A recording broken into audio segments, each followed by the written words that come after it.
મતદાન માટે બસો રવાના કરવામાં આવે છે। સુરતથી સ્પેશિયલ બસો રવાના કરવામાં આવે છે।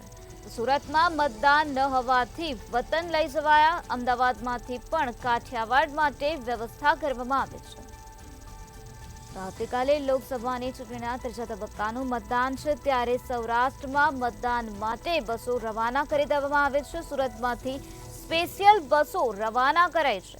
સુરતમાં મતદાન ન હોવાથી વતન લઈ જવામાં આવ્યા છે। અમદાવાદમાંથી પણ કાઠિયાવાડ માટે વ્યવસ્થા કરવામાં આવી છે।